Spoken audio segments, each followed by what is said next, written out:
ஆண்டவனிடத்துல போய் என்ன வைராக்கியம், ஆண்டவனிடத்துல போய் நமக்கு என்ன வீம்பு, ஆண்டவனிடத்துல போய் நம்மளுடைய நான் என்கின்ற அகந்தை எதற்கு? இப்ப இவர் சொல்றார், இறைவன் திருவருளை கொண்டுனா முடிஞ்சு போயிருக்கும்.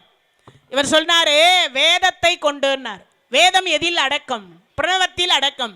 பிரணவம்னா என்னன்னார், சும்மா போடுற மந்திரம் தானேன்னு இவர் கத்துக்கல. சிவபெருமான் படைக்கிற தொழிலை கையில கொடுத்தாருல்ல, கையில கொடுக்கும் பொழுது பிரணவத்தினுக்கு பொருள் சொல்றார். இவர் பாட்டுக்கு ஆனி எங்கேயோ பார்த்து நின்றார். படைக்கிறத தெரிஞ்சா போதாதா? படைக்கிறத தெரிஞ்சா போதாதா? இது வேற பிரணத்தை, அது என்ன தெரியல. இன்னொரு விஷயம், இந்த ஓம் போட்டிங்கன்னா அடுத்து வரக்கூடிய மந்திரம் பிழை இல்லாமல் வரும்னு அர்த்தம். ஓம் போட்டிங்கன்னா தப்பா நீங்க அந்த வார்த்தையை பயன்படுத்தினாலும் அந்த பிரணவத்துக்குள் அதை அடங்கிடும்னு அர்த்தம். முருகப்பெருமான் என்று சொல்லக்கூடியவருடைய அவதாரம் நடந்து முடிந்த அடுத்த வினாடி பிரம்மா வந்தார். வந்தவர் சொல்றார், நான் வேதத்தை கொண்டு படைக்கிறேன்னார். வேதம் என்று சொல்லக்கூடியது எதில் அடக்கம்? பிரணவத்துக்குள் அடக்கம். பிரணவத்துக்கு பொருள் சொல்லுங்கள்னார். பிரணவத்துக்கு பொருள் சும்மா போடுற மந்திரம் தானே விட்டுட்டார். பிரணவம்னா என்னது? இப்போ எல்லாருக்கும் தெரியணும். பிரணவம்னா என்னது? ஒரு கேள்வி வருது. ஒன்றும் இல்லைங்க, புதிய புதிய ஆற்றலை தரக்கூடியது பிரணவம். அப்போனா புதிய புதியனா என்னது? இப்போ நான் புதுசாக ஒரு டிசைனில் ஒரு புடவை கட்டின்னு இருக்கேன்னா அது பிரணவத்துக்குள் அடக்கம்னு அர்த்தம். நான் புதுசாக ஒரு வார்த்தை உச்சரிக்கேன்னா அது பிரணவத்துக்குள் அடங்கும்னு அர்த்தம். புதுசாக ஒரு பொருள் விஞ்ஞானி கண்டுபிடிக்கிறார்னா அது பிரணவத்துக்குள் அடக்கம்னு அர்த்தம். புதிய புதிய பொருளை கொடுப்பது, புதிய புதிய வார்த்தையை கொடுப்பது, புதிய புதிய அர்த்தத்தை கொடுப்பது, புதுமையை தரவல்லது பிரணவம். அப்போ பிரணவத்தை கொண்டுதான் இந்த உலகம் எதில் இயங்கிட்டு இருக்கு? பிரணவத்தில் இயங்கி கொண்டிருக்கிறது. இதுதான் ஷார்ட் உங்களுக்கு கொடுக்கறதுக்கு. ஏன்னா ரொம்ப விளக்கமாக போனால் தெரியாது, அதுக்காக சொல்கிறேன். புதிய புதிய ஆற்றலை தரவல்லது பிரணவம். சரி, இப்போ சொல்லணுமா இல்லையா? இவர் சொல்லலை. சொல்லாதவர் என்ன பண்ணிட்டார்? தலையில் ஒரு குட்டு வச்சு சிறையில் அடைச்சிட்டார்.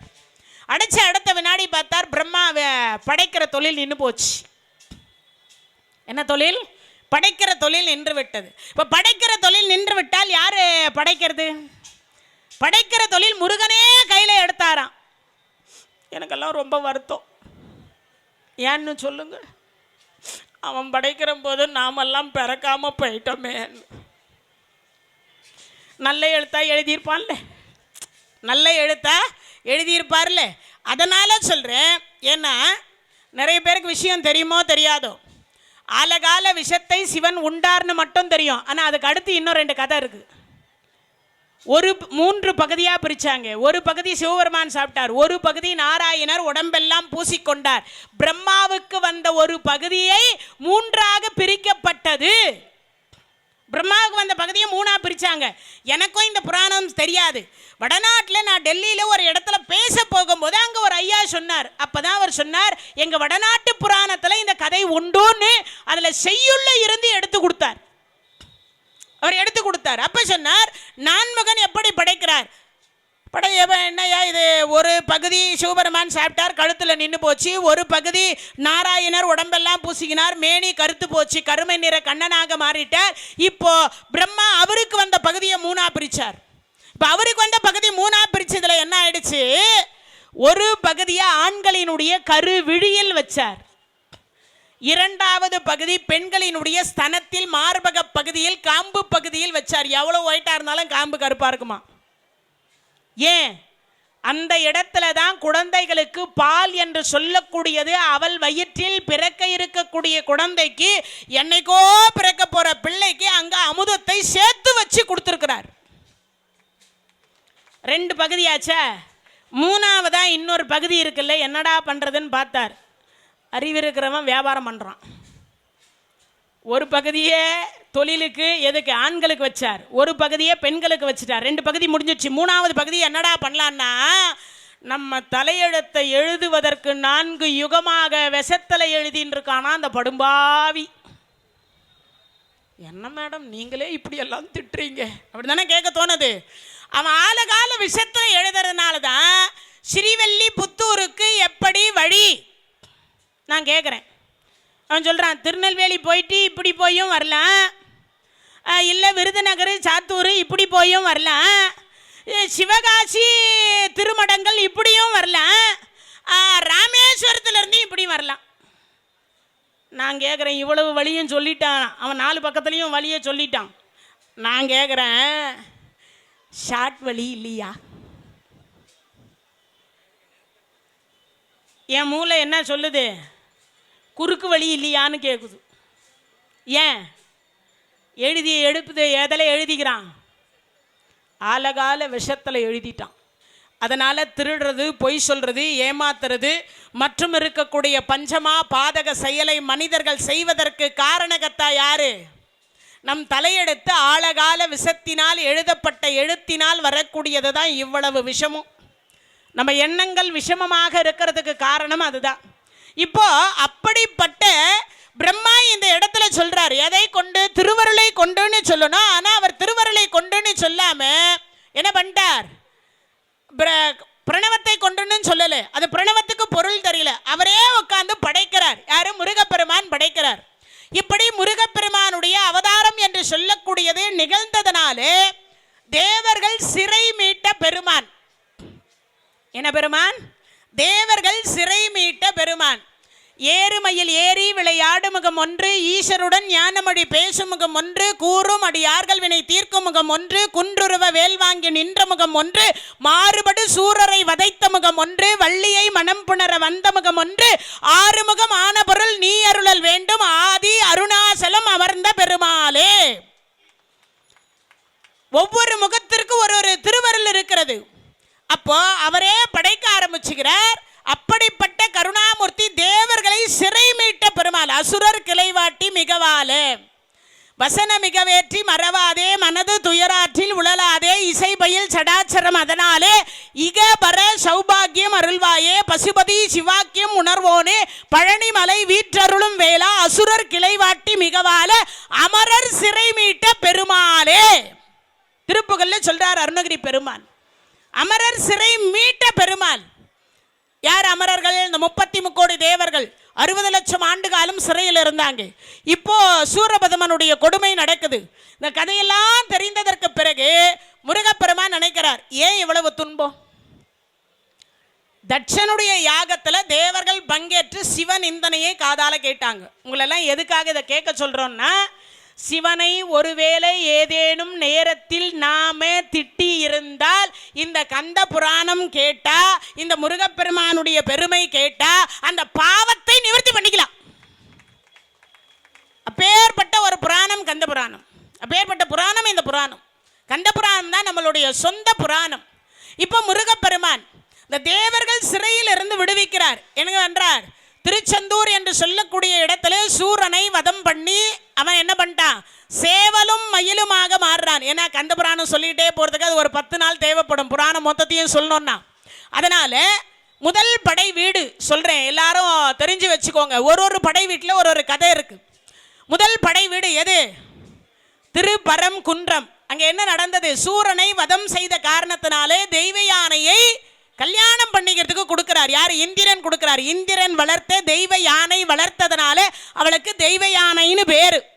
அவளை கல்யாணம் பண்ணி திருப்பரங்குன்றத்தில் சந்தோஷமா இருக்கார். சந்தோஷமா இருக்கக்கூடிய ஒரு தலம் எது? திருப்பரங்குன்றம். கணவன் மனைவி சந்தோஷமா இருக்கணுமா? திருப்பரங்குன்றத்துக்கு போகணும். திருப்பரங்குன்றத்தில் முருகப்பெருமானே என்ன ரூபத்தில் இருக்கா? யாரு? சிவபெருமானே திருப்பரங்குன்றத்தினுடைய மலை வடிவில் இருக்கிறார். பிள்ளைய தாங்கி கொண்டிருக்கிறாராம். ஏன்? நான் பார்க்காத உலகத்தை நீங்கள் பார்க்கணுன்னு இந்த பூமியில் இருக்கிற அப்பனுங்களே அப்படி பிள்ளைங்களை தூக்கி வச்சு கொண்டாடும் போது என் பிள்ளைய நான் தூக்காம வேற யார் தூக்குறதுன்னு தூக்கி வச்சுட்டு இருக்கார் திருப்பரங்குன்றத்தில். அதுக்கடுத்து திருச்செந்தூர் தலம். இந்த தலத்தை எத்தனை முறை சொன்னாலும் எவ்வளவு சொன்னாலும் எனக்கு போனால் அங்கே பார்த்த உடனே இங்கிருந்து போன உடனே என்னமோ கேட்கணும்னு தோணும். 28 வருஷமாக பேசுகிறேன் எங்கே? திருச்செந்தூரில். இப்போ கூட ஒரு வாரத்துக்கு முன்னாடி தான் போயிட்டு வந்தேன் மாசி திருவிழாவுக்கு. 2 நாள் ப்ரோக்ராம் பேசிட்டு தான் வந்தேன். அப்போது நான் போயிட்டு அங்கே என்னென்னமோ கேட்கணும்னு போவேன். ஆனால் அவனை பார்த்த உடனே எனக்கு ஒன்றும் கேட்க தோணாது. அழுகதான் வரும். அழுதுட்டா கூட பரவாயில்ல, திரும்பி பார்க்க தோணும். எத்தனை முறை பார்த்தாலும் அப்படியே கண்கொட்டாமல் மாலோன் மருகனை மன்றாடி மைந்தனை வானவர்க்கு மேலான தெய்வத்தை மேதினியில் சேலார் வயல் பொழில் செங்கோடனை சென்று கண்டு தொட 4000 கண் படைத்திலனே அந்த நான்முகன். 2 கண்ணு வச்சானே அந்த படும்பாவி, ஒரு 4000 கண்ணு வச்சிருக்க கூடாதா எங்க அப்பா முருகனை பார்க்கறதுக்கு? நான் சொல்லல, அருணகிரியார் கேட்கிறார். எங்க திருச்செங்கோட்டில் இருக்கக்கூடிய முருகப்பெருமானை பார்ப்பதற்காக கேட்கிறார். என்ன சொல்றார்? மாலோன் மருகனை மன்றாடி மைந்தனை வானவர்க்கு மேலான தெய்வத்தை மேதினியில் சேலார் வயல் பொழில் செங்கோடனை சென்று கண்டு தொலை 4000 கண் படைத்தலனே. 2 கண்ணு வச்சானே படும்பாவி, ஒரு 4000 கண்ணு வச்சிருந்தா எத்தனை முறை பார்த்தாலும் சகிக்காம இருக்குமே. நான் படுத்து தூங்கும் போதெல்லாம் அந்த 4000 கண்ணு முன்னாடி அந்த முருகன் வந்துட்டு போவானே. 2 கண்ணு வச்சானே, அவங்க ஒப்ப முட்டு சொத்தாயா குறைஞ்சு போகுது. யாரு? பிரம்மா. நமக்கு 2 கண்ணு தானே வச்சிருக்கிறார். அதனால கேட்டாராம். அப்படி அந்த முருகனை, திருச்செந்தூர் முருகப்பெருமானை போய் தரிசனம் பண்ணிட்டு வெளியில வரும்பொழுது அவ்வளவு ஆனந்தமா இருக்கும். இன்னொரு விஷயம் என்னன்னா, திருச்செந்தூர் தலம் என்று சொல்லக்கூடியது மட்டும் ஒரு விசேஷம் என்னன்னா, நீங்க போய் வணங்குற பொழுது இறங்கி போகணும். நீங்க எந்த பக்கம் வெளியில வந்தாலும் ஏறி வரணும். திருச்செந்தூர்னுடைய விசேஷம். ஒரே ஒரு விஷயத்தை திருச்செந்தூர் கதைக்கு ஒரு ஷார்ட்டா ஒரு கதை சொல்றேன். கிட்டத்தட்ட ஆங்கிலேயர் ஆட்சி அப்பெல்லாம் லூசிங்டன் என்று சொல்லக்கூடிய தூத்துக்குடி மாவட்டத்தினுடைய கலெக்டர் அவர். இது தெரிஞ்சு வச்சுக்கோங்க, முருகப்பெருமானுடைய பெருமைக்கு, கந்தன் கருணைக்கு இது ஒன்றே உதாரணமாக இருக்கும். இப்போ அந்த லூசிங்டன் தினமும் முருகப்பெருமானுக்கு அலங்காரத்துக்கு நகை எடுத்து கொடுக்கணும். நகையை கொடுத்துட்டார்.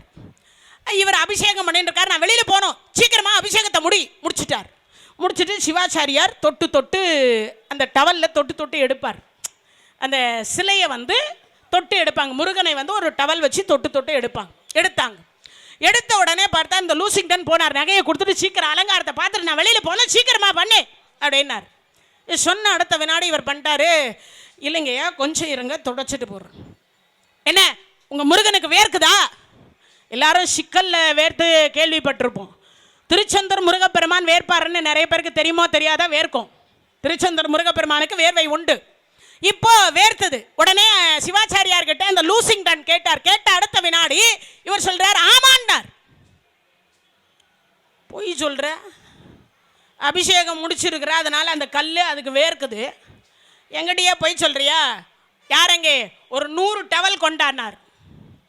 100 டவல், இது நடந்த உண்மைங்க. 100 டவல் கொடுத்தாங்க. 100 டவலையும் முருகப்பெருமான் மீது ஒரு 5 நிமிஷம் போத்தி விட்டாங்க.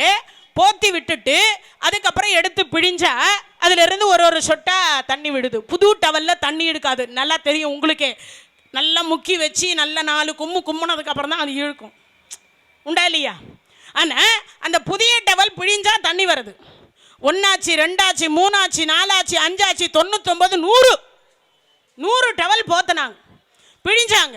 100 டவல்லையுமே தண்ணி கீழே சொட்டுச்சு. இப்போ இன்னுமா உனக்கு சந்தேகம்னு சிவாச்சாரியார் மனசுல நினைக்கிறார். என் முருகனை நீ இன்னுமா நம்பல அப்படின்னு அவர் நினைக்கிறார்.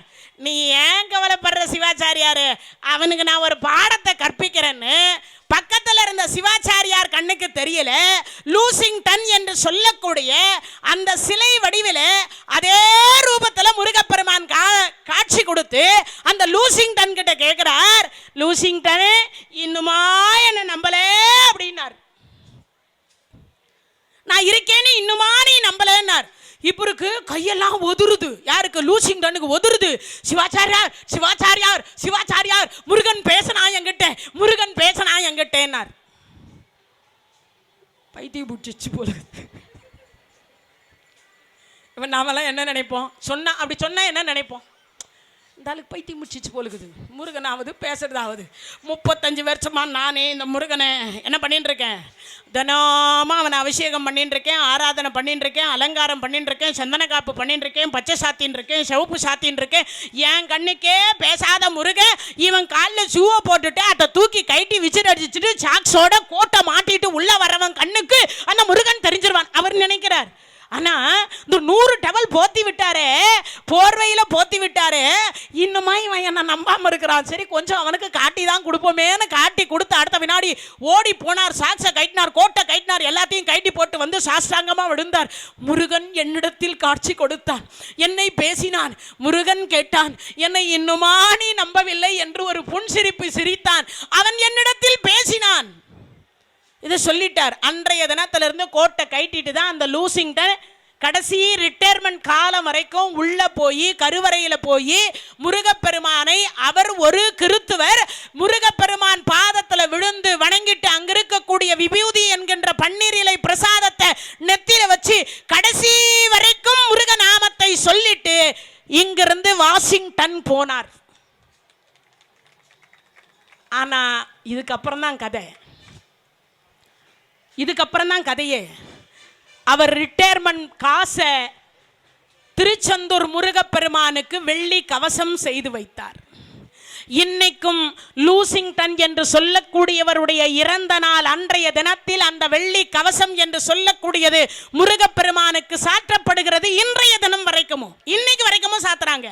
அதை விட இன்னொரு சிறப்பு, அவர் வரலாறு எழுதினார். தன்னுடைய வரலாற்றை யார்? அந்த லூசிங்டன் எழுதினார்.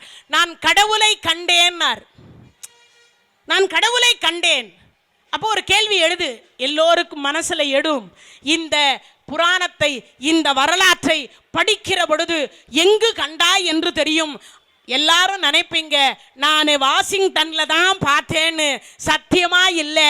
தமிழ்நாட்டில் தூத்துக்குடி மாவட்டத்தில் திருச்செந்தூர் என்ற தலத்தில் இருக்கக்கூடிய முருகப்பெருமான் என்று சொல்லக்கூடிய முருகனை நான் உயிருடன் கண்டேன், தெய்வத்தை நேரில் பார்த்தேன். தமிழ் கடவுள் முருகனை கண்டேன் எழுதினார். தமிழ் கடவுள் முருகனை கண்டேன் என்று எழுதினார். இது ஒன்று போதாதாங்க நம்ம முருகனுடைய பெருமைக்கு. இங்க இருக்கக்கூடிய தமிழர்கள் நம்புறமோ நம்பலையோ, வணங்குறமோ வணங்கலையோ, ஆனால் ஒரு ஆங்கிலேயன் பிறவிலேயே அவன் ஒரு கிறித்தவர். அப்படிப்பட்ட ஒரு கிறித்தவர் என்ன நினைக்கிறார்? இறைவனை கண்டேன். எங்கு கண்டேன்? தூத்துக்குடி மாவட்டத்தில் திருச்செந்தூர் தலத்தில் கண்டேன் அப்படின்ற போது இருக்குமா இருக்காதா? அதுக்கப்புறம் உங்களுக்கு எல்லாம் பக்கத்தில் இருக்கிறது தென்காசின்னு நினைக்கிறேன். அங்கே ஒரு முருகன் கோயில் இருக்கு தெரியுமா? முத்துக்குமாரசுவாமி கோயில், திருமலை கோயில். அங்கே ஒரு அம்மா இருந்தா, சிவகாமி பரதேசின்னு அந்த அம்மா பேர். அவள் பிறந்தா ஒருத்தருக்கு கல்யாணம் பண்ணி கொடுத்தாங்க, குழந்தை பாக்கியம் இல்லை. அங்கே ஒரு மஸ்தான் வந்து ஒரு மடத்தில் தங்கிட்டு இருந்தார். அந்த மஸ்தானுக்கு போய் இந்த அம்மா தொண்டு பண்ணா. அவருக்கு தொண்டு பண்ணதை அவர் கொடுத்ததெல்லாம் சாப்பிட்டுட்டு தான் அப்படி தான் இருந்தார். எல்லாரும் அந்த அம்மாவை தப்பாக பேசினாங்க. தப்பாக பேசின வீட்டில் இடி விடட்டும்னு சொன்னால் இடி விழுந்து போச்சு. ஓடி போய் அந்த மஸ்தான் காலில் விழுந்து அழுதாவை. அழுத போது சொன்னார், எனக்கு ஏன் இந்த வயிற்றில் பாக்கியத்தை கொடுக்கல, இப்பிறவியில் கரு சுமக்கக்கூடிய பாக்கியத்தை கொடுக்கல, ஆனால் உனக்கு குழந்தை உண்டுன்னார். யாரு? என்ன? முருகப்பெருமான் தான் உன் புள்ளன்ட்டார். எங்க இருக்கிறார் அந்த புள்ள? என் புள்ள எங்க இருக்காருன்னார்.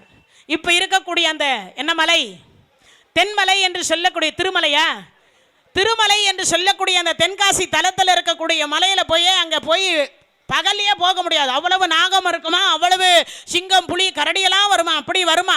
மிருகங்கள் எல்லாம் கொடிய மிருகங்கள், போறதுக்கே வழித்தடங்கள் கிடையாது. அந்த இடத்துல போய் பார்த்தா குழந்தையாக முருகப்பெருமான் இருந்தாராம். அந்த குழந்தையை எடுத்து உச்சி மோந்து கொடுத்து இவர் தான் முருகப்பெருமான். பந்தலராஜன் கட்டி அந்த தலம் வந்து பாலடைஞ்சு போயிருந்தது. இந்த அம்மா முயற்சியில தான் கட்டினாங்க. அந்த அம்மா ஒரு முறை என்ன பண்ணாலும் திருச்செந்தூருக்கு வந்தாலாம். எது வாங்க? பாறை கல் வாங்கிறதுக்கு. அங்கே இருக்கிற பாறையை உடைச்சி அவ கட்டலை. வெளியில் தூத்துக்குடி என்று சொல்லக்கூடிய சுற்று வட்டாரங்களில் இருக்கக்கூடிய இடத்துலேருந்து பாறையை கொண்டு போய் தான் அங்கே இருக்கக்கூடிய அந்த கோயிலை கட்டினாங்க அந்த அம்மா. அப்படி கட்டுவதற்கு, பாறை வாங்குவதற்கும் கயிறு வாங்குவதற்கும் அந்த அம்மா அங்கே வந்தா. சரி, இன்னைக்கு தேராச்சே, தேரை பார்த்துட்டு போயிடலாம், என் பையனை பார்த்துட்டு போயிடலான்னு போனபோது தேர் இழுக்கிறாங்க. இந்த அம்மா கோலமே கொஞ்சம் வித்தியாசமாக இருக்கும். இப்பெல்லாம் பார்த்தீங்கன்னா நல்ல ஒரு 5000 ரூபாய் பட்டு புடவையை கட்டிட்டு ஒரு 50 சவரத்தை கழுத்தில் பூட்டிட்டு அப்படியே மேக்கப்பை போட்டுட்டு வந்தாதான் இப்பெல்லாம் மனுஷங்க. பரதேசி மாதிரி இருந்தால் யாராவது பார்ப்பாங்களே. அந்த அம்மா போய் தேரை தொட்டா அங்கே இருக்கக்கூடிய எல்லாரும் போ பரதேசி அப்படின்ட்டா.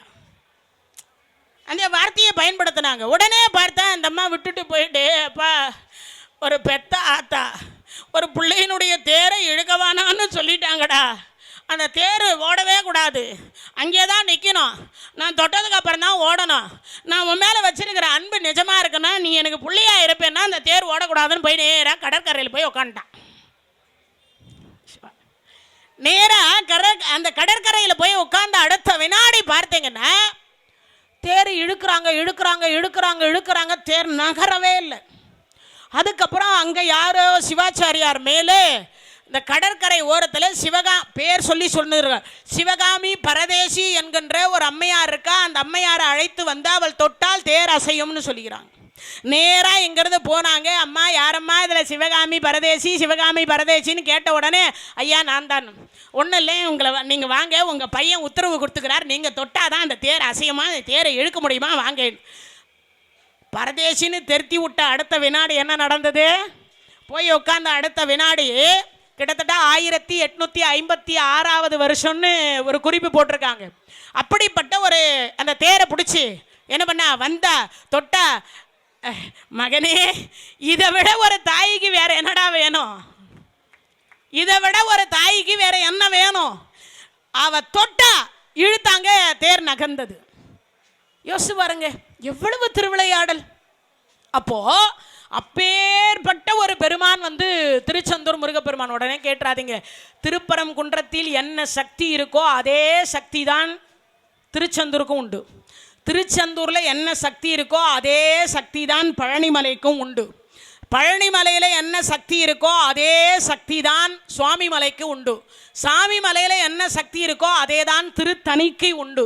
திருத்தணிகையில் என்ன சக்தி உண்டோ அதே தான் பழமுதிர் சோலையில் உண்டு. சரி, இதெல்லாம் அங்கே தானே இருக்குது. ஸ்ரீவில்லிபுத்தூரில் ஒரு முருகன் கோயில் இருக்குது, அதுக்கு சக்தி இல்லையா? ஒரு கேள்வி வரும் மனசுக்குள்ளே. இப்போ நம்ம போனோம், வைத்தீஸ்வரன் கோயிலுக்கு போய் சுவாமியை பார்த்தோம், அங்கேயும் முருகப்பெருமான் இருக்கார். திருச்செந்தூரில் இருக்கக்கூடிய முருகப்பெருமானுக்கு என்ன சக்தி உண்டோ அதே சக்தி இங்கே வைத்தீஸ்வரன் கோயில் இருக்கக்கூடிய முருகப்பெருமானுக்கும் உண்டு. ஏன்னா எல்லாரும் என்ன பண்ணுறோம்னா திருச்செந்தூர் திருச்செந்தூர் திருச்செந்தூர் திருச்செந்தூர்னு அங்கே தான் போகிறோம்னு நினைக்கிறோம். எல்லாருமே, என்னை உள்பட சொல்கிறேன், எல்லாருமே, ஏன்னா பொதுவானது அது. ஆனால் கூட்ட நெரிச்சல் தாங்க முடியல, 5 மணி நேரம் 6 மணி நேரம் 8 மணி நேரம் முருகனை பார்க்கவே முடியல, அதை விட திருப்பதியை மாதிரி ஆக்கிட்டாங்க, பொங்கோ பொங்கோ பொங்கோன்னு தள்ளி வேற விடுறாங்கோ. என்ன பண்ணுறது? ஏன்னா நம்ம மனம் திருச்செந்தூர் முருகன் மட்டும்தான் முருகன் என்று மனம் கருதி கொண்டிருக்கின்ற காரணத்தினால் இந்த வைத்தீஸ்வரன் கோயிலில் இருக்கக்கூடிய முருகப்பெருமான் வெறும் சிலை என்று மனதில் தோன்றுவதனால வந்த விளைவு, வேற எதனாலே இல்லை. அங்க இருக்கிறவர் தான் இங்க இருக்கிறாருன்னு நம்பிக்கை வைத்தாதானே நமக்கு இறைவன் திருவருள். அப்போ எல்லா இடத்திலும் முருகப்பெருமான் நீக்கமற நிறைந்திருக்கிறார். ஒரு ஆங்கிலேயருக்கு காட்சி கொடுத்தவர் நம்ம கடவுள் நமக்கு காட்சி கொடுக்க மாட்டாரா? நம்ம முருகப்பெருமான் காட்சி கொடுக்க மாட்டாரா? நமக்கு திருவருள் தரமாட்டாரா? ஏன் தரமாட்டேன்றார்? நம்ம மனம் சுத்தமா இல்லை, அதனால திருவருள் கம்மியாகுது.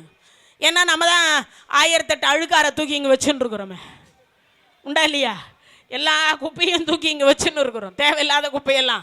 அப்படிப்பட்டதெல்லாம் வச்சிருக்கிறதுனால நம்மக்கிட்ட இறைவன் வந்து கிட்ட சீக்கிரமாக வரமாட்டேன்றார். அவ்வளோதான் விஷயம். அழுக்காக இருக்கிற இடத்துல ஆண்டவன் வருவார், என்ன வரமாட்டார். தேவையற்றதை அழிச்சிட்டோம்னா சுத்தமாக வச்சுருந்தா கண்டிப்பாக வருவார். அப்போனா என்ன அர்த்தம்? எல்லா தளத்தில் இருக்கக்கூடிய முருகப்பெருமான். அதுக்கப்புறம் பார்த்தீங்கன்னா எங்கள் மெட்ராஸில் எல்லாம் செவ்வாய்க்கிழமான அங்கே ஒரு முருகர் இருக்கார், சிறுவாபுரி முருகன். ஆமாம், அந்த சிறுவாபுரி முருகனை சுற்றி பார்த்தீங்கன்னா ஒரே செங்கல் சூளையாக இருக்கும். எல்லாம் வீடு கட்டலாம் வீடு கட்டலாம் வீடு கட்டலாம் வீடு கட்டலாம். அப்போ இங்கே இருக்கிற முருகரெல்லாம் கொடுக்க மாட்டாரான்னு நினைக்காதீங்க. உண்டு, எல்லா முருகனுக்கும் திருவருள் உண்டு. முதல்ல அதை வணங்குங்க, நம்பிக்கை இருங்க. உங்கள் உள்ளூர் என்று சொல்லக்கூடிய, நல்லா தெரிஞ்சு வச்சுக்கோங்க, உங்கள் உள்ளூரில் இருக்கக்கூடிய முருகனுக்கு என்ன திருவருளோ அதே திருவருள் தான் திருச்செந்தூர் முருகனுக்கும். இதில் ஒன்றும் மாற்றம் இல்லை. என்ன ஒன்று கூடுதலாக இருக்குது அப்படின்னா, நம்மை போன்ற அடியார் பெருமக்கள், தூய்மையாக இருக்கக்கூடிய மகான்கள் இந்த சின்ன தலத்திற்கு வந்திருக்க மாட்டார்கள். இது புரிஞ்சுக்குங்க, நான் சொல்ற கருத்தை புரிஞ்சுக்குங்க. சின்ன கோயில், நம்ம ஊர்ல இருக்கக்கூடிய கோயில் வந்து சின்ன கோயில், அதுக்கு பெரிய பெரிய மகான்கள் வந்திருக்க மாட்டார்கள். அப்படி வராத காரணத்தினால அந்த பெரிய பெரிய மகான்கள் என்று சொல்லக்கூடியவர்கள் அங்க வந்திருக்கிற காரணத்தினால அவர்கள் வணங்கிய திருவருள் அங்க இருக்கு. அதனால சக்தி அதிகம், வேற ஒன்றும் இல்லை. அப்போ இங்க இருக்கிற முருகனுக்கும் சக்தி உண்டு, அங்க இருக்கிற முருகனுக்கும் சக்தி உண்டு. அங்க பெரிய பெரிய மகான்கள் என்று சொல்லக்கூடிய உத்தம புண்ணியவான்கள் அடியார் பெருமக்கள் போய் வணங்கி வணங்கி வணங்கி வணங்கி திருவருள் கூடுதலாக இருக்கிறது. நாமும் நம்ம ஊர்ல இருக்கக்கூடிய கோயிலை போய் வணங்கி வணங்கி வணங்கி வணங்கி உள்ள இருக்கக்கூடிய இறைவனுக்கு திருவருளை கூட்டணும். அதை விட்டுட்டு இவருக்கு தான் அதிகமா இருக்கு, அவருக்கு தான் அதிகமா இருக்கு, அதெல்லாம் இல்லை. எல்லா கடவுளும் இருக்கிற இடத்துல இருக்க ஒரு, எல்லா கடவுளுக்கும் திருவருள் உண்டு. இல்லைன்னு யார் சொல்ல முடியும்? அப்போ உள்ளூரில் இருக்கக்கூடிய கோயிலுக்கு இல்லையா? தெரிஞ்சு வச்சுங்க. வாரியார் சுவாமியே சொல்லுவார், என்ன சொல்லுவார்னா, உங்கள் உள்ளூரில் இருக்கக்கூடிய பிள்ளையார் கோயிலும் ஒன்று, உச்சி பிள்ளையாரும் ஒன்றும்பார். முதல்ல உள்ளூரில் இருக்கிற கோயில் என்னன்னு கேட்டால் உங்கள் அம்மா. உள்ளூரில் இருக்கிற கோயில் எல்லாம் உங்கள் அம்மா. எங்க அங்கே இருக்கிற கோயில் வெளியூரில் இருக்குல்ல, அது குரு. முதல்ல அம்மா முக்கியமா குரு முக்கியமா? முதல்ல அம்மா தானே முக்கியம். மாதா பிதா குரு, அதுக்கப்புறம் தானே பிதாவுக்கு அடுத்து தானே குரு, ரெண்டாவது மூணாவது ஸ்தானத்தில் தானே இருக்கிறார். அப்போ உள்ளூரில் இருக்க போக முடிஞ்சவங்க போகிறாங்க. கால் இல்லாதவன் எப்படி திருச்செந்தூர் போவான்? சரி, ட்ரெயினில் போகிறான், ஃப்ளைட்டில் போகிறான், எல்லாராலையும் போய் உள்ள தரிசனம் பண்ண முடியுதா? முடியறதில்ல. அப்போ உள்ளூரில் இருக்கக்கூடியவரே வணங்குவது சிறப்புன்றார். அப்போ உள்ளூரில் விட்டுட்டு நம்ம எல்லாம் பாத யாத்திரை அது இதுன்னு எதையோ பண்ணுறோம். அப்போ திருச்செந்தூருக்கு போகாதீங்கன்னு நான் சொல்ல வரல. போயிட்டு அங்கே இருக்கக்கூடிய இறைவனையும் திட்டிட்டு, அங்கே இருக்கிற இறைவனையும் போகிறமே திட்டாமல் வரமா? 6 மணி நேரம் ஆச்சு, 8 மணி நேரம் ஆச்சு, 10 வருஷத்துக்கு முன்னாடி நிம்மதியாக சாமி கும்பிட்டு இப்போ போனால் பார்க்கவே முடியல. எவ்வளவு திட்டுறோம். போயும் மன நிம்மதி இல்லை. மன நிம்மதிக்கு தான் கோயிலுக்கே போகிறோம். அதுக்காக சொல்கிறேன். அதனாலே திருச்செந்தூர் முருகப்பெருமான் என்று சொல்லக்கூடியவர் அந்த சிவகாமி பரதேசி அம்மையார் தொட்டு கொடுத்ததற்கு பிறகு அந்த தேர் வடம் பிடிச்சி எல்லாரும் இழுத்தாங்க. அது மாதிரி நிறைய திருவிளையாடல்கள் திருச்செந்தூர் தலத்தில் நடந்திருக்கும். நிறைய திருவிளையாடல். அடுத்து பழனி மலை, ரொம்ப அற்புதமான மலை வந்து பழனி மலை. இப்போ பழனி மலையில் உங்களுக்கு எல்லாருக்கும் தெரிஞ்சிருக்கும் எதுக்கு கோச்சிட்டு போனார். அங்கே எல்லாருக்கும் ஒரு சில டவுட் இருக்குது. என்ன டவுட்டு? ஆண்டி கோலத்தை பார்க்குறதா அரச கோலத்தை பார்க்குறதா? நீங்கள் எந்த கோலத்தில் பார்த்தாலும், ஆண்டி கோலத்தில் பார்த்தாலும் சரி, அரச கோலத்தில் பார்த்தாலும் சரி, உங்களுக்கு என்ன கொடுக்கணும்னு இறைவன் எழுதப்பட்டிருக்கோ அது ஆண்டி கோலத்தில் பார்த்தா ஆண்டி ஆயிடுவேன்றதெல்லாம் சத்தியமாக கிடையாதுங்க. ஆண்டி கோலத்தை பார்த்தீங்கன்னா உன்னை நான் அரசனாக ஆற்றுவேன், அதான் மாற்று. காலையில் ஆண்டி கோலத்தில் இருந்தால் சாயங்காலத்துக்குள்ளே என்ன நீ வணங்கினேன்னா உன்னை நான் அரசனாக ஆக்கி காட்டுவேன் என்பதனுடைய பாரம்பரிய தாற்பயத்தை சொல்லக்கூடிய தலம். இன்னொன்று, ஞானம் முதிர்ந்த தலம் பழனிமலை. அறிவினுடைய சொரூபம் அந்த தலம். முக்காவாசி கேரளாக்காரங்க பழனி ஆண்டவனை தான் வணங்குவாங்க. முக்காவாசி. நாம தான் ஐயப்பனை போய் வணங்கிட்டு இருக்கோம் மாலையை போட்டு. ஆனால் அங்கே இருக்கிறவங்க அத்தனை பேரும் எங்கே வராங்க? பழனிக்கு தான் பாத யாத்திரை வருவாங்க. ஏன்? நம்ம இருக்கிற ஆளெல்லாம் பழனி யாத்திரைக்கே போகிறதில்ல பெரும்பாலும். ஏன் தெரியுமா? ஆண்டியா போயிடும், அப்படி ஒரு அவநம்பிக்கை. ஆனால் சத்தியமாக நீங்கள் ஆண்டி கோலத்தை தரிசனம் செய்தீங்கன்னா சாயங்காலத்துக்குள்ளர உங்களை அரசனாக ஆக்கக்கூடிய வலிமை படைத்த ஒரு பெருமான் அப்படின்னா பழனி ஆண்டவர். நம்பிக்கையோடு வழிபாடு செய்யுங்க. எந்த கோலத்தை தரிசித்தாலும் அவன் கண்டிப்பாக நம்மை என்ன ஆக்க மாட்டான்? ஆண்டியாக ஆக்குவது அவன் வேலை அல்ல. நாம யாரும் அவனுக்கு சூரபதுமன் கிடையாது. நாம யாருமே என்ன கிடையாது? சூரபதுமன் கிடையாது. நம்மளை அவன் கொல்லுவதற்கோ இல்லை நம்மளை கஷ்டப்படுத்துறதுக்கோ நம்ம என்ன சூரபதுமனா? நம்மளை கஷ்டப்படுத்துறதுக்கு இல்லையே. அதுக்கு அடுத்து என்னன்னு கேட்டா, இன்னொன்று, பழனிமலையில பழத்துக்கு கோச்சிட்டு போய் தான் அவர் நின்னாரு. ஆனா அவர் ஆண்டி கோலத்தில் நின்றிருந்தாலும் வரக்கூடிய அடியார்களுக்கு ஞானம் என்கின்ற அறிவையும் செல்வம் என்கின்ற எதை கொடுக்கிறார்? பொருளையும் தரக்கூடிய ஒரு தலம் அப்படின்னு கேட்ட பழனி ஆண்டவர். எல்லாரும் வணங்கலாம். அறிவில்லையா அந்த குழந்தைங்களை போய் பழனி ஆண்டவரை வணங்கிட்டு வரலாம். செல்வம் இல்லையா அந்த குழந்தைங்க போய் பழனி ஆண்டவரை வணங்கலாம். எல்லாருமே அறிவுக்கும் வணங்கலாம், செல்வத்துக்குமே வணங்கலாம். அதுக்கடுத்த 4வது தலம் சுவாமி மலை. அப்பனுக்கு பாடம் சொன்ன சுப்பையன். என்னது? அப்பனுக்கு பாடம் சொன்ன சுப்பையன் அப்படின்னா என்ன அர்த்தம்? இப்போ பிரம்மாவை சிறையில் அடைச்சாரா? அடைச்ச உடனே எல்லாரும் வந்து கெஞ்சி கூத்தாடி அப்புறம் விடுறாப்பா, படைக்கிற தொழில் நின்று போயிருக்கு, நீ படைக்கிறது வேற அவர் படைக்கிறது வேற. ஏன்? எல்லா குழந்தைங்களும் நல்ல குழந்தைங்க தானே, எதுக்கு அது தலையெழுத்தெல்லாம் நல்லா இல்லாமல் எழுதணும்? நல்ல எழுத்தா எழுது. என்ன எழுது? செயல்பட்டு அழிந்தது செந்தூர் வயல் பொழில் தேங்கடம்பின் மால்பட்டு அழிந்தது பூங்கொடியார் மனம் மாமயிலோன் வேல்பட்டு அழிந்தது வேலையும் சூரனும் வெற்பும் நின் கால் பட்டு அழிந்தது இங்கு என் தலைமேல் அயன் கையெழுத்தே. கையெழுத்து என்று சொல்லக்கூடிய தலையெழுத்தை மாற்றக்கூடிய ஒரு பெருமான்னா முருகப்பெருமான். கையெழுத்து தலையெழுத்தையே மாற்றுவார்னா அது ஏன் மாற்றினார்னா, நல்ல எழுத்தா எழுதுனா குழந்தைங்க நல்லா இருக்கட்டும். கருணை இல்லையா? அப்பனுக்கே அந்த கருணைன்னா பிள்ளைக்கு இருக்காதா? நம்மளே சொல்லுவோமே, தாய் 8 அடினா புள்ள, 16 அடி, அப்பனே 10 கை, இவருக்கு 12 கை, கொடுன்னு வாரான். அப்படிப்பட்ட ஒரு பெருமான். அதனால கொடுன்னு சொல்றார். அப்படிப்பட்ட ஒரு பெருமானாக இருக்கக்கூடியவர் தகப்பன் சுவாமி வந்து கேட்கிறார், டேப்பா பிரணவத்துக்கு பொருள் சொல்லணும், இப்படி சிறையில் அடைச்சிருக்கே, படைக்கிற தொழில் நின்று போச்சு, கொஞ்சம் பிரணவம் தெரியாதுன்னு சொன்னோன்னே நீ அப்போ அவரை சிறையில் அடைச்சிருக்க, உனக்கு தெரியுமா? தெரியும்பா. எப்படி தெரியும்னு கேட்கல, சிவபெருமான் எப்படி தெரியும்னு கேட்கல, சொல்லு பார்க்கலாம். குருவாக இருந்து கேட்டா யாரு? நான் குருவாக இருந்து நீங்கள் சீடராக இருந்து கேட்டீங்கன்னா சொல்கிறேன். அப்பனுக்கு பாடம் சொன்னேன். இப்பயும் குழந்தை பிறந்துருச்சு. பிறந்த உடனே சிவபெருமானுக்கு தெரியாமல், பிரணவத்துக்கு பொருள் தெரியாமல் போய் பிள்ளைய கேட்கல. ஏன்? இப்போ கொஞ்ச நேரத்துக்கு முன்னாடி சொன்ன, நான் பார்க்காத உலகத்தை என் பிள்ளை பார்க்கணும்னு நினைக்கக்கூடிய இந்த மனித இனம் என்று சொல்லக்கூடிய தகப்பன்களே அப்படி இருக்கும் பொழுது, சிவபெருமான் அவருடைய நெற்றிக்கண்ணில் இருந்து 6 ஜோதி பிடம்பாக தோன்றிய தன் பிள்ளையை உயர்த்த வேண்டும் அவர் நினைக்க மாட்டாரா? அவர் என்ன நினைக்கிறார்? இதுவரைக்கும் எனக்கே குரு கிடைக்கல, எனக்கு குருவாக அமைவதற்கு யாருக்கும் வாய்ப்பு இல்லை, ஏன் என் பிள்ளையே எனக்கு குருவா இருக்கக்கூடாது? இன்னொன்று, இந்த குழந்தெல்லாம் பிறந்துடும், அம்மா அப்பான்னு சொல்லும் பொழுது நம்ம மடியில் வச்சுப்போம். நமக்கு எல்லாமே தெரியும், ஓரளவுக்கு தெரியும். அந்த குழந்தைகிட்ட கேட்போம், கண்ணு எது? அந்த குழந்தை இந்த விரலை எடுத்து இந்த கண்ணு மேலே வச்சு விடும், ஐயோ என் பிள்ளைக்கு கண்ணு தருது. உண்டா இல்லையா? நமக்கு ஏற்கனவே கண்ணு அங்கே தான் இருக்குன்னு தெரியும், மூக்கு எங்கே தான் இருக்குன்னு தெரியும், பல்லு எங்கே தான் இருக்குன்னு தெரியும், காது இருக்குன்னு தெரியும், எல்லாமே நமக்கு தெரியும்.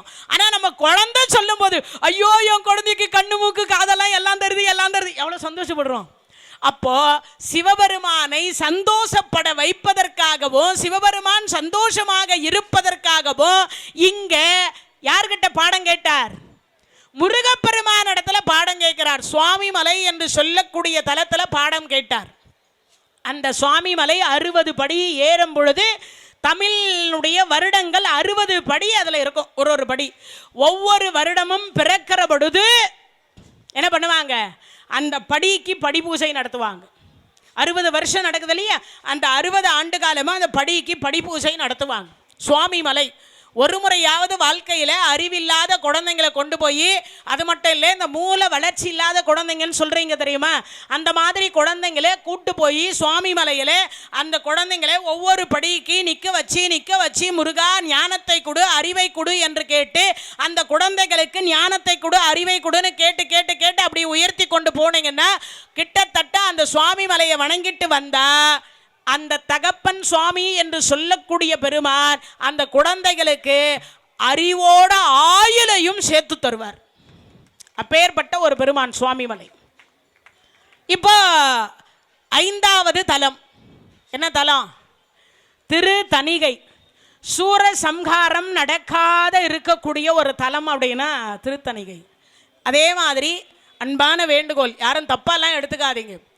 இந்த கணவன் மனைவி ஒற்றுமை இல்லாமல் டைவர்ஸ் கேஸ் வரைக்கும் போகுது இல்லையா, அவங்கெல்லாம் செவ்வாய்க்கிழமை இல்லைன்னா கிருத்திகை இல்லைன்னா சஷ்டி, இந்த 3த்துல எதையாவது ஒன்று தேர்ந்தெடுத்து ஒரு 3 மாதமோ அல்லது ஒரு 3 வாரமோ அந்த தலத்திற்கு போய் அங்கே இருக்கக்கூடிய 365 படி, ஒரு நாளைக்கு ஒரு படின்னு கணக்கு, அங்கே 365 படி இருக்குது. அந்த 365 படியிலையும் மஞ்சள் குங்குமம் வைத்து ஒரு கற்பூரத்தை வைத்து விளக்க, அதாவது அந்த கற்பூரத்தை ஏற்றிக்கிட்டே போனீங்கன்னா உங்கள் வாழ்க்கை அந்த ஒளி சொரூபமாக இல்லக விளக்கது இருள் கெடுப்பது, சொல்லக விளக்கது ஜோதி உள்ளது, பல்லக விளக்கது பலரும் காண்பது, நல்லக விளக்கது நமச்சிவாயவே என்பது போல நம்மளுடைய இல்ல விளக்கை அந்த முருகப்பெருமான் அணையாமல் காத்துக்கொள்வார்.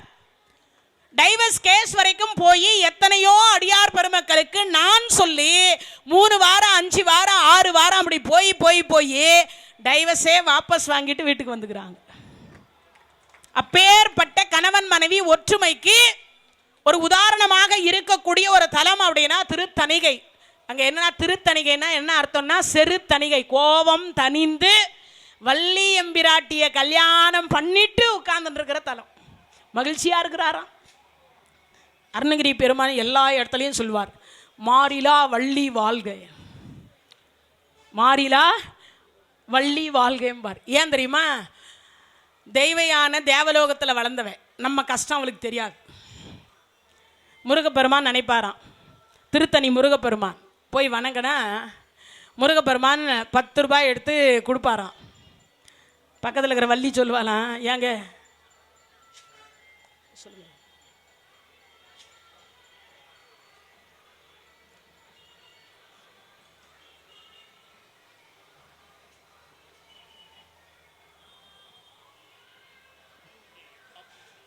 சரி.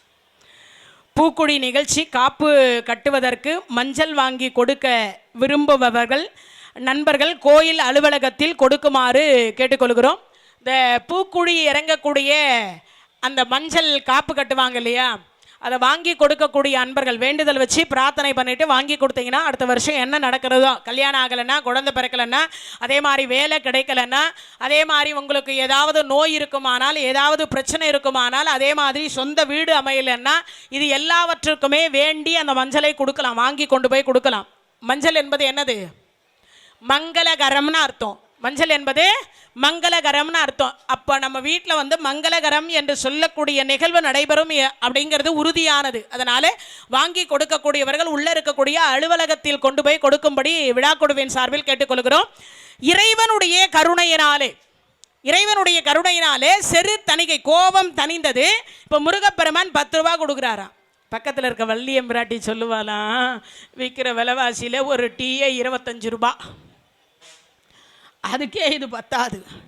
அது மட்டும் இல்லை, எங்கள் பெண்கள் எல்லாம் இப்போ பாவம் ரொம்ப வருத்தத்தில் இருக்கிறாங்க. 1,25,000 ரூபாவாம் ஒரு சவரன். எவ்வளவு? ஏன் சுவாமி 10 ரூபா கொடுத்தா எங்கேயாவது வாங்க முடியுமா? ஒரு 10 லட்சத்தை கொடுங்க பாலா. எவ்வளவு? 10 ரூபாய் எங்கக்குது, 10 லட்சம் எங்கக்குது? வள்ளியம்பிராட்டி மாறிலா வள்ளி வாழ்க. ஏன் தெரியுமா?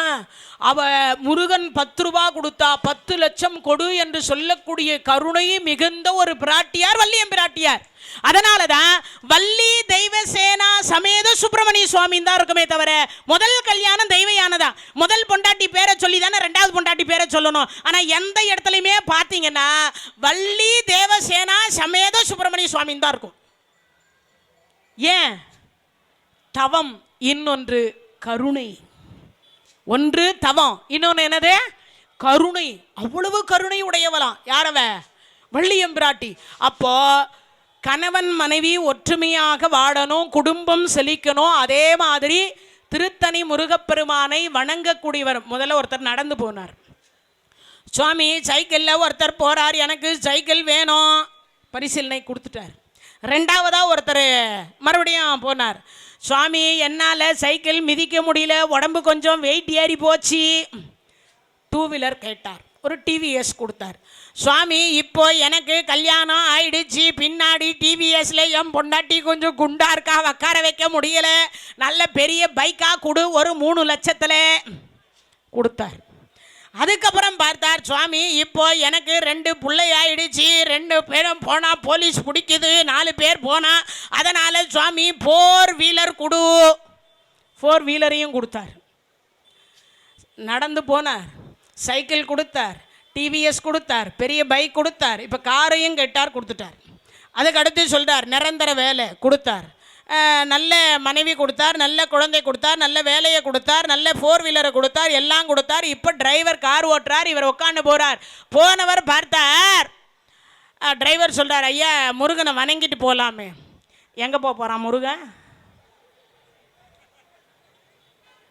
அவன் எங்கேயா போகிறான்? அங்கேயே தான் இருப்பான். Auditor waiting. ஒரு நாள் பார்த்தார் முருகர், 2 நாள் பார்த்தார், 3 நாள் பார்த்தார், 4வது நாள் இவன் கொண்டு போய் ஒரு மரத்தில் விட்டான். இது முருகர் விட்டுட்டாருன்னு சொல்லக்கூடாது, டிரைவர் விட்டார். நடந்து போகும்போது விழுந்து விழுந்து வணங்கினாய், சைக்கிளில் போகும்போது விழுந்து விழுந்து வணங்கினாய், பைக்கில் போகும்போதும் வணங்கினேன், பொண்டாட்டி வேணும்னு போது வணங்கினேன், பிள்ளைங்க வேணும்னு போது வணங்கினேன். கார் வந்த உடனே பெட்ரோல் விலை ஜாஸ்தி ஆச்சு, ஆடிட்டர் வெயிட்டிங், விடுறா காரை ஆஃபீஸுக்குன்றான்.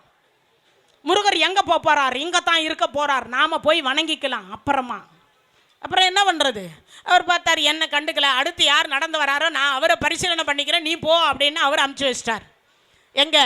மரத்தில் போய் மோதிக்கன்னு விடும். அப்போ என்ன பண்ண முடியும்? அப்போது எவ்வளவுக்கு எவ்வளவு நமக்கு சந்தோஷம் உயருகிறதோ அவ்வளவுக்கு அவ்வளவு நாமே இறைவனிடத்தில் என்ன வேணும்? பொறுமை வேணும், நம்பிக்கை வேணும். இன்னொன்று, தினமும் வணங்க தவறக்கூடாது. அதான் முருகப்பெருமானுடைய ஒரு சிறப்பு. அப்பனா என்னது? தினமும் வணங்குங்க. அவனுக்கு எப்போ கொடுக்கணும்னு தோணுதோ அவன் கண்டிப்பாக தருவான். முருகப்பெருமான் தராமலாம் இருக்க மாட்டார். அப்பேற்பட்ட கருணை கடவுள். ஏன்னா ஒரு கையை வச்சுன்ற கருணை கொடுக்கறதுக்கு கஷ்டப்படுறான். 2 கை இருக்கிற நாம கொடுக்கறதே இல்லை. ஏன்னா நமக்கு சேரணும்னு நம்ம பிள்ளைங்களுக்கு சேர்த்து வைக்கிறோம் கோடி கோடியா. நமக்கு கொடுக்கறதுக்கே மனசு வராது. அது மட்டும் இல்லை, பிச்சைக்காரன் வந்து யாராவது இப்படி கையேந்தனா சில்லறை இல்லை போன்றான். நோட்டா போட்டால் அவன் எங்கே கோடீஸ்வரனா ஆயிடுவானோன்னு இப்படி தானே பண்ணிட்டு இருக்கிறோம். அப்போ என்ன பண்ண முடியும்?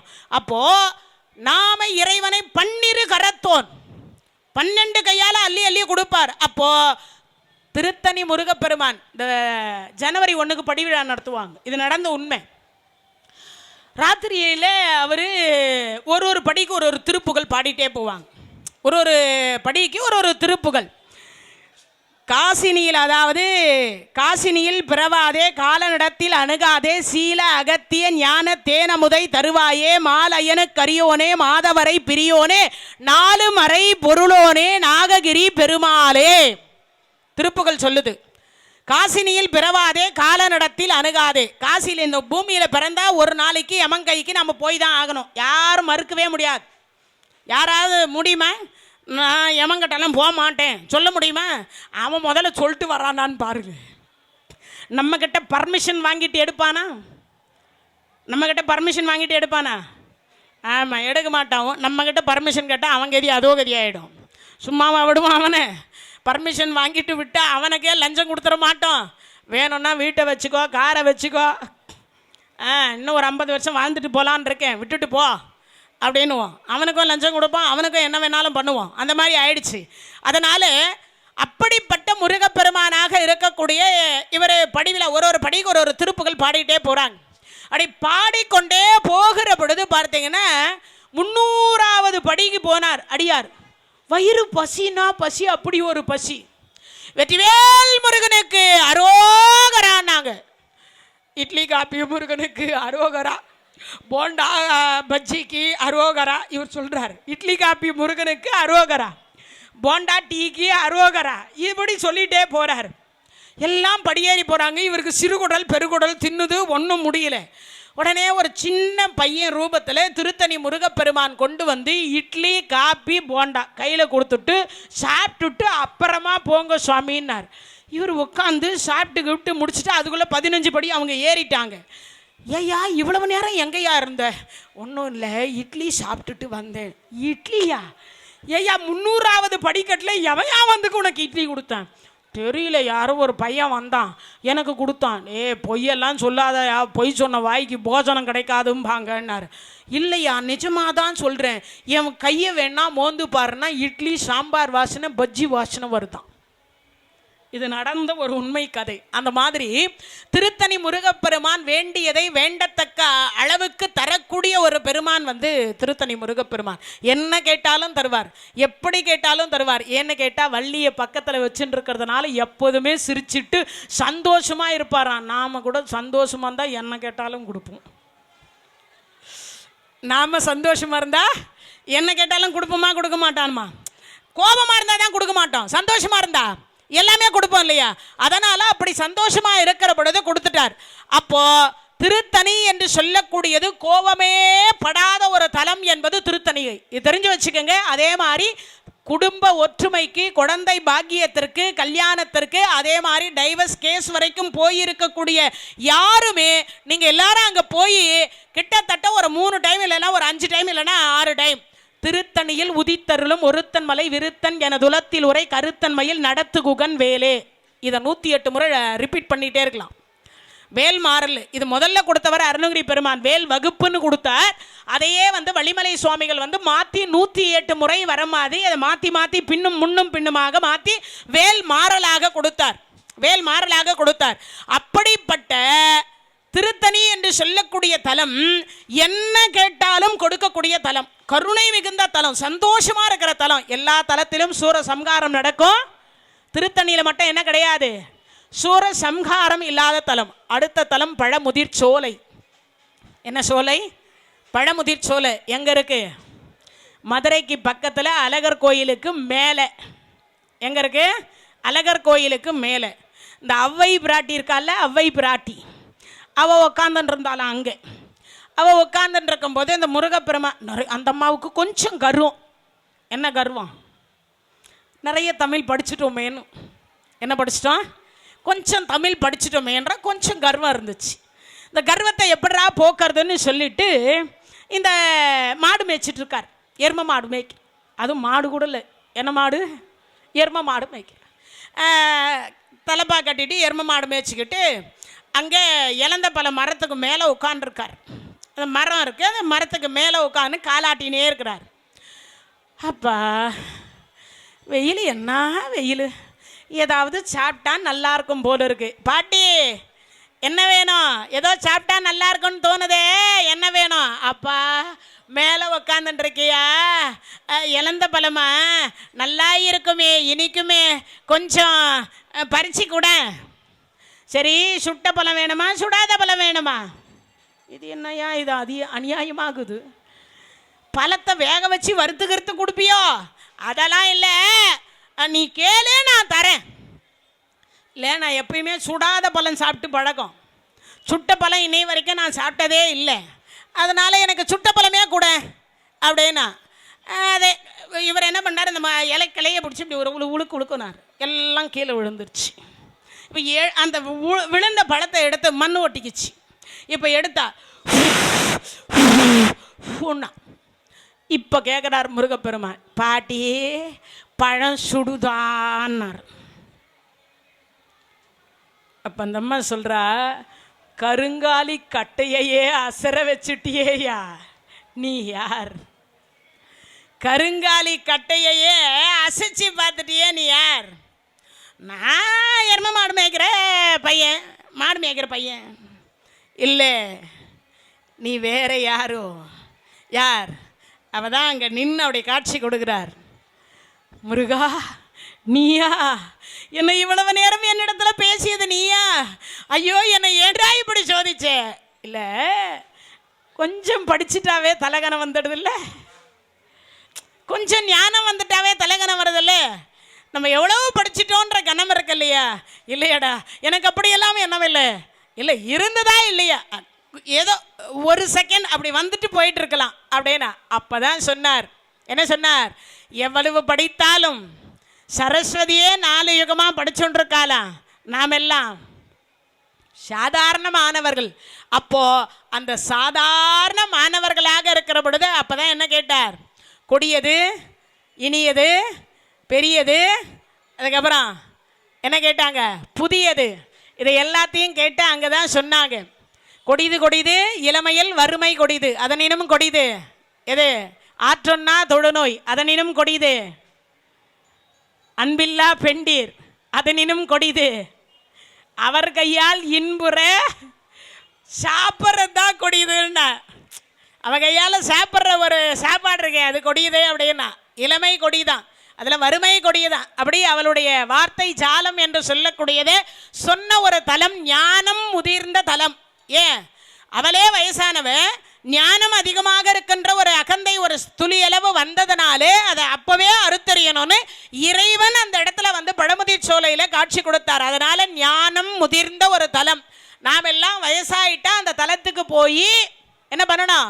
அங்க இருக்கக்கூடிய முருகப்பெருமானை அப்பா நோயுற்று அடராமல் நொந்து மனம் வாடாமல் பாயிற் கிடவாமல் பாவியேன் காயத்தை ஓர் நொடிக்குள் நீக்கி உன் போரூரையா உன் சீரடிக்கில் வைப்பாய் என்னைன்னு கேட்கணும். தூங்குறதுக்கு முன்னாடி எல்லாரும் இந்த பாட்டை பாடிட்டு தூங்கணும். எப்போ யமன் வருவான்னு தெரியாது. ஏன்? நோயுற்று அடராமல். உடம்புக்கு நோய் வரும். அதுக்கு ஒரு உதாரணம் சொல்கிறேன் பாருங்க. என்ன உதாரணம் தெரியுமா? துரியோதனை இறந்துட்டான், இறக்க போகிறான். கிருஷ்ணர் போனார். போனவருக்கு 5 கையை 5 விரலை இப்படி மூடிட்டு இருந்தான். இப்படி மூடிட்டு இருக்கிறவனை 5 கேள்வி அவன் கேட்குறான். ஒருவேளை நான் பலி கொடுத்துருந்தா எனக்கு வெற்றி கிடைச்சிருக்குமா? கிடைச்சிருக்காது. அதே மாதிரி அஸ்வத்தாமாவுக்கு தளபதி பட்டம் கட்டியிருந்தா கிடைச்சிருக்குமா? கிடைச்சிருக்காது. அதே மாதிரி 2வது முறை நாகாசுரத்தை விட்டுருந்தா கிடைச்சிருக்குமா? கிடைச்சிருக்காது. அதே மாதிரி ஒரு வேலை இப்படி ஒரு 5 கேள்வி அவன் கேட்டுட்டே வரும்பொழுது பகவான் பார்த்தா எல்லாத்துக்கும் பதில் சொல்லிட்டே வந்தார். யார் யார் என்னென்ன ஆயுதம் பயன்படுத்தலன்னு தெரிஞ்சுங்க. தர்மராஜா வெள்ளை யானை என்று ஒன்று இருந்தது அவர்கிட்ட, ஐராவதம் இந்திரன் கொடுத்தது, கடைசி வரைக்கும் தொடலை. அதே மாதிரி பாசுபதத்தை அர்ஜுனன் கடைசி வரைக்கும் தொடலை. அதாவது இது பீமசேனர் கையில் பார்த்தீங்கன்னா ஒரு கதை இருந்தது, அவர் கடைசி வரைக்கும் அந்த கதையை எடுக்கவே இல்லை. அதே மாதிரி வெள்ளை குதிரை என்று சொல்லக்கூடியது நகுல நடத்தில் இருந்தது, கடைசி வரைக்கும் அவர் எடுக்கவே இல்லை. அதே மாதிரி சகாதேவன் இடத்துல ஒரு ஞான வாள் இருந்தது, அவரும் கடைசி வரைக்கும் எடுக்கல. இதை யுத்தத்துக்கு பயன்படுத்தவே கிடையாது. ஏன்னா எடுத்தா அது அனைவரையுமே அழிச்சிடும், அதுக்கு எதிர் எந்த சக்தியும் பயன்படுத்த முடியாது. அதனால அவங்க 5 பேருமே அந்த 5 சக்தியை பயன்படுத்தவே இல்லை. இதை சொன்னதுனால அவன் அடங்கிட்டான். அடங்கிட்டதுக்கு அப்புறம் சொல்றான், என்னென்னமோ பண்ணிட்டு என்ன நீ சாச்சிட்டே இல்லை, என்னென்னமோ பண்ணி என்ன சாச்சிட்டே இல்லை, அடுத்த யுகம் ஏன் யுகம்டா, நீ எப்படி என்ன சாய்க்கிறேன்னு பார்க்கலாம். இது யுகம் என்ன யுகம்? கலியுகம். வந்தவன் துரியோதனை வேற யார் இல்லை, கலிராஜா தான் துரியோதனாக வந்தான்.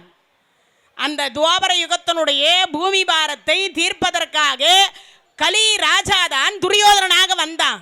இப்போ அவன் கடைசியா சொல்றான், என்ன சொல்றான்னா, என்னென்னமோ பண்ணி என்னை இந்த யுகத்தில் சாவடிச்சுட்ட, அடுத்த யுகம் என் ஆட்சி, எப்படா நீ என்னை சாகடிக்கிறன்னு பார்க்கலான்னார். அப்போ பகவான் சொன்னார், நீ எப்படா வருவேன்னார். நீ எப்படி வருவாய் அப்படின்னார். 2 ரூபத்தில் வருவேண்டான்னார். என்ன ரூபம்? ஒன்று நோய் கொடுப்பேன், இன்னொன்று பணத்தை கொடுப்பேன். ஒன்று நோய் கொடுப்பேன், இன்னொன்று பணத்தை கொடுப்பேன். 28 வருஷத்துக்கு முன்னாடி நான் பாரதம் சொல்லும் போது ஒருத்தர் சொன்னார், கண்டிப்பாக கலியுகத்தில் நோயை கொடுத்து கண்டிப்பாக எல்லா மனிதரையும் கொல்லுவான் இந்த கலிராஜான்னு நான் சொன்னேன். என்னை பார்த்து பைத்தியக்காரச்சின்னு பட்டம் கட்டு போனார் ஒருத்தர். இவ பைத்தியக்காரச்சின்னு. அண்ணா ஒரு 4 வருஷத்துக்கு முன்னாடி கொரோனான்னு ஒன்று வந்து உலகம் முழுவதும் லாக்டவுன் போட்ட பொழுது அவரே வந்து காலில் விழுந்து, தாயே மகாலட்சுமி நீ சொன்னது சத்திய வாக்கு, கலியுகத்தில் உலகம் முழுவதும் ஒரு கண்ணுக்கு தெரியாத கிருமியை கொடுத்து கலிராஜா கொன்று கொண்டிருக்கிறான்னு. அது மட்டும் இல்லை, இப்போ பணத்துக்கு யாருக்கிட்டையும் பஞ்சம் கிடையாது. ஆனால் வீட்டில் குட்டி குட்டி மெடிக்கல் ஷாப்பும் உண்டு. மெடிக்கல் ஷாப் இல்லாத வீடு யாராவதுக்குதா?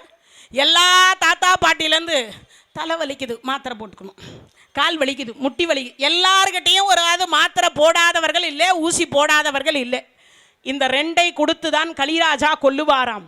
நான் சொல்லலை, மகாபாரதத்தில் இறுதியிலே துரியோதனன் கொடுத்த வாக்கு. அதனால் இந்த கலியுகம் என்று சொல்லக்கூடியதில் என்னவாக இருக்கும்? முடிந்த வரைக்கும் என்னவாக இருக்கும்?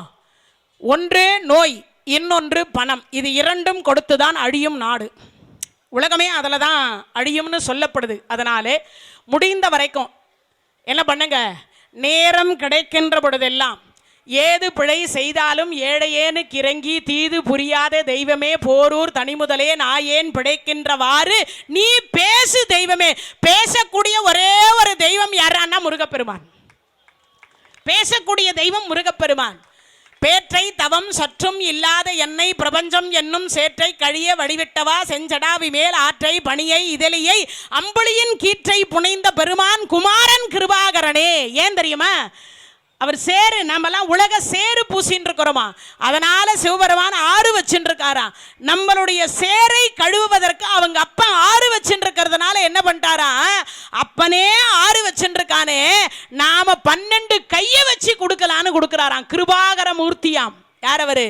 முருகப்பெருமான். அதனால முருகனே செந்தில் முதல்வனே மாயோன் மருகனே ஈசன் மகனே ஒருகை முகன் தம்பியே நின்னுடைய தண்டைக்கால் எப்பொழுதும் நம்பியே கை தொடுவேன் நான். முடிஞ்ச வரைக்கும் பார்த்தீங்கன்னா என்னது, இந்த ஒரு பாட்டு மட்டும் சொல்றேன். கீழே இருங்க. இதை ஒரு பாட்டு மட்டும் சொல்றேன். இத மகா பெரியவா என்று சொல்லக்கூடியவர் சொன்னார். ஒரு அடியார் போய் கேட்டார், சுவாமி நிறைய வறுமை வறுமை வறுமை வறுமை வறுமைன்னு வறுமையாக வந்துட்டுருக்கு, இந்த வறுமையிலிருந்து நான் எப்படி என்னை தீர்த்து கொள்வது? அவர் பார்த்தார், கொஞ்சம் தங்கத்தை ஒரு சவரத்தை கொடுத்தார். 1 மாதம் கையில் போட்டு வந்தார், மறு மாதம் இல்லை. மகா பெரியவா கேட்டார், எங்கடா தங்கம்னார். தங்கம் தங்கவில்லைன்னார். தங்கம் தங்கவில்லை. இப்போ இதுக்கு மேலே என்ன கொடுத்தாலும் இவங்ககிட்ட தங்காதுன்னு தெரிஞ்சு போச்சு. சுவாமி என் வறுமை தீரணும், என் வறுமை தீரணும். அதுக்கு ஒரே வழி, இந்த ஒரு பாட்டை பிடிச்சிக்கோங்க எல்லாரும். குருவாய் வருவாய் அருள்வாய் எது குருவாய் வருவாய் உளதாய் இலதாய் மறுவாய் மலராய் மணியாய் ஒளியாய் கருவாய் உயிராய் கதியாய் விதியாய் குருவாய் வருவாய் அருள்வாய் குகனே. என்னது அது? வருவாய் அருள்வாய் குகனே. என்ன தரணும்? இந்த ஒரு வரி கடைசி வரி இருக்குல்ல, இந்த கடைசி வரியை மட்டும் என்ன பண்ணணுமா? சொல்லினே இருக்கணுமா? என்ன சொல்லணுமா? வருவாய் அருள்வாய் குகனே, வருவாய் அருள்வாய் குகனே. வறுமையில் இருக்கிறவங்க எல்லாம் இந்த ஒரு வரி சொன்னாவே வருவாய் தருவாராம். என்ன தருவார்? வருவாய் தருவாராம். அதனால முடிஞ்ச வரைக்குமோ நேரம் கிடைக்கின்ற பொழுதெல்லாம் முருக நாமத்தை சொல்லுங்க, முருக நாமத்தை எழுதி பாருங்க. ஓம் சரவண பவ என்று சொல்லக்கூடிய மந்திரத்தை சொல்லுங்க, மந்திரத்தை எழுதி பாருங்க. பக்கத்தில் இருக்கக்கூடிய எந்த ஒரு முருகனையோ போய் வணங்கி வணங்கி வணங்கி இன்னொருளை பெறுங்க. கலியுக பெருமான் கந்த கடவுள் என்று சொல்லக்கூடிய பெருமான் நம் சொந்த கடவுள். என்ன கடவுள்? சொந்த கடவுள். அதனால முடிஞ்ச வரைக்கும் என்ன பண்ணலாம்? எல்லாருமே முருகனை வணங்கி வணங்கி வணங்கி இந்த கலியுகத்தில் எல்லாருமே முடிஞ்ச வரைக்குமோ வணங்கி திருவருளை பெற்றுக்கொண்டோமே ஆனால் முருகப்பெருமான் கடைசி நிமிஷம் வரைக்கும் நமக்கு என்ன தருவார்? கந்தலோகத்தில் இடம் தருவார்.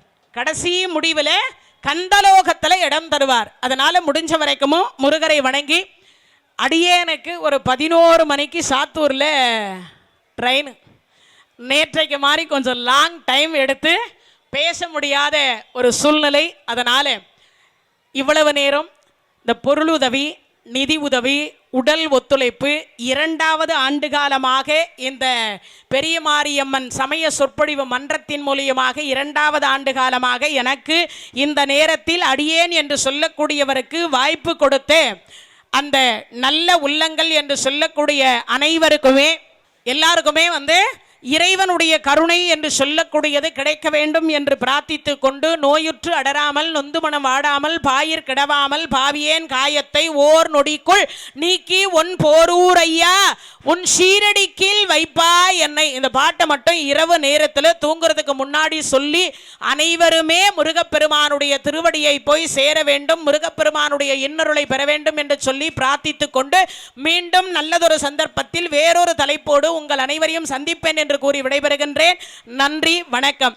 தென்னாடுடைய சிவனே போற்றி, எந்நாட்டவர்க்கும் இறைவா போற்றி, வெற்றிவேல் முருகனுக்கு அரோகரா. இந்த தகவல் உங்களுக்கு பிடிச்சிருந்தா லைக் பண்ணுங்க, உங்க ஃப்ரெண்ட்ஸுக்கு ஷேர் பண்ணுங்க, மறக்காம எங்க சேனலுக்கு சப்ஸ்கிரைப் பண்ணுங்க.